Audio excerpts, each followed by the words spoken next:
ચાલો મિત્રો, વાનેચા ફેમિલી વોકમાં આપનું હાર્દિક સ્વાગત છે. આજે આપણે સરસ મજાની રેસીપી બનાવવાની છે મિત્રો. તમે પૂરેપૂરી રેસીપી જોજો. ચાલો મિત્રો, તો આપણે રેસીપી લઈને રસોડાની અંદર આવી ગયા છીએ. જે આજે આપણે સરસ મજાની રેસીપી બનાવવાની છે, તેનું નામ છે સરસ મજાની. આજે આપણે સીતાફળની સરસ મજાની રબડી બનાવવાની છે મિત્રો.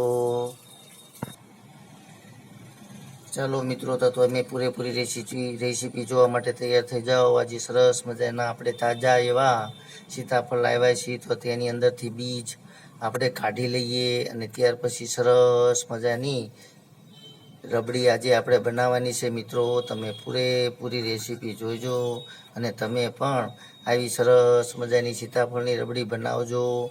કારણ કે હાલ સીતાફળની સિઝન ચાલી રહી છે. બજારની અંદર ખૂબ જ સીતાફળ આવી રહ્યા છે. ખાવામાં પણ અમૃત સમાન એવા ફળ છે મિત્રો. તો ચાલો આપણે મીઠી એવી સરસ મજાની રબડી બનાવવાની શરૂઆત કરીએ મિત્રો. ચાલો મિત્રો, આજે આપણે સરસ મજાની સીતાફળની રબડી તૈયાર કરવાની છે. તેના માટે સીતાફળમાંથી આપણે આ રીતે બીજ કાઢીને સરસ મજાનું આપણું બેટર તૈયાર કરી લીધેલું છે. તેની અંદર ઉમેરવા માટે સરસ મજાના કાજુ, બદામ અને પિસ્તા પણ લીધેલા છે. તેમજ આપણે અડધા લીટરનો જે સરસ મજાનું રબડી બનાવવાની છે, તેમાં ફક્ત 4 કે 5 ચમચી જ ખાંડ ઉમેરવાની છે.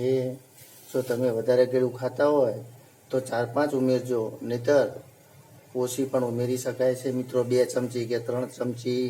તો ચાલો થોડોક દૂધનો એટલે કે મિલ્ક પાવડર પણ લીધેલો છે. તેની અંદર થોડુંક દૂધ ઉમેરીને સરસ રીતે ઓગાળી લઈએ અને આપણી રબડી બનાવવાની શરૂઆત કરશું મિત્રો. સૌપ્રથમ દૂધને ઉકાળી લઈએ. ચાલો મિત્રો, દૂધ આપણું બરાબર ઉકળી જાય ત્યાર પછી અંદર ખાંડ પણ ઉમેરી દઈશું અને થોડીક ખાંડ ઓગળી જાય ત્યાર પછી આપણે તેની અંદર જે પાવડર 2 થી 3 ચમચી લીધેલો છે, મિલ્ક પાવડર, જે દૂધમાં ઓગાળીને તૈયાર રાખેલો છે, તે પણ અંદર ઉમેરી દઈશું મિત્રો. અને પછી બરાબર ઉકળવા દેવાનું છે. જે સરસ મજાની આપણી સીતાફળ રબડી તૈયાર કરવાની છે મિત્રો.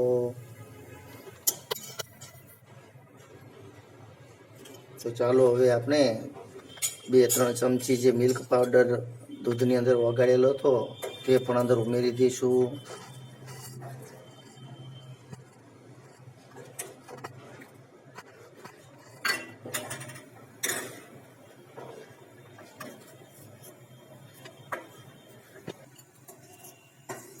ચાલો મિત્રો, બરાબર આને ઉકાળી લઈએ અને ત્યાર પછી આપણે તેની અંદર જે સીતાફળની બેટર તૈયાર કરીને રાખેલું છે તે ઉમેરશું મિત્રો.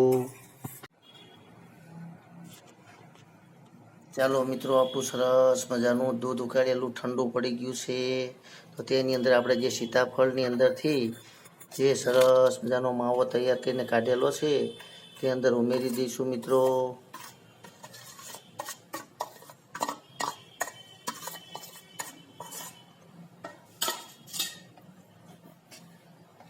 સરસ રીતે હવે અંદર મિક્સ કરી લઈશું અને ત્યાર પછી અંદર કાજુ, પિસ્તા, બદામ ઉમેરીને ફ્રીજની અંદર અડધો કલાક કે કલાક સુધી ઠંડુ થવા માટે મૂકી દેવાનું છે મિત્રો. અને ત્યાર પછી જ આપણું સીતાફળ રબડી તૈયાર થઈ જશે અને ખાવાની ઓર મજા આવશે મિત્રો.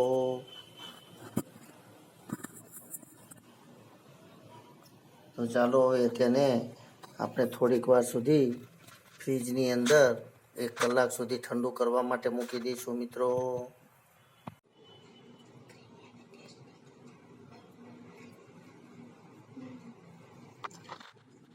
ચાલો મિત્રો, તમે જોઈ રહ્યા છો સરસ મજાની આપણી સીતાફળની રબડી તૈયાર થઈ ગઈ છે. જોતાની સાથે જ મોઢાની અંદર પાણી આવી જાય છે મિત્રો. તો તમે પણ અત્યારે હાલ સિઝન ચાલી રહી હોય, સીતાફળ પુષ્કળ પ્રમાણમાં મળતા હોય તો તમે પણ આવી સરસ મજાની રબડી બનાવીને પીજો, ખાઈજો અને મજા કરજો મિત્રો, કારણ કે તે ખૂબ જ પૌષ્ટિક છે. તમે જોઈ રહ્યા છો સરસ મજાની ક્રીમી અને મલાઈથી ભરપૂર એવી આપણી સીતાફળ રબડી તૈયાર છે મિત્રો. તો ચાલો હવે આપણે જમી લઈએ, ખાઈ લઈએ અને તમે એકવાર ચોક્કસથી એવી સીતાફળની રબડી બનાવજો મિત્રો, કારણ કે ખાવામાં પણ ખૂબ જ સ્વાદિષ્ટ હોય છે અને પૌષ્ટિક પણ છે મિત્રો, કારણ કે તેની અંદર કાજુ, બદામ અને પિસ્તા હોવાથી તે ખૂબ જ પૌષ્ટિક હોય છે મિત્રો. તો ચાલો હવે આપણે જમી લઈએ. જો તમને મારી આ રેસીપી પસંદ આવી હોય તો લાઈક, શેર અને સબસ્ક્રાઈબ કરવાનું ભૂલતા નહીં મિત્રો, કે જેથી કરીને તમને નવી નવી રેસીપી હું બતાવતો રહીશ મિત્રો. જય યોગેશ્વર ભગવાન, જય માતાજી.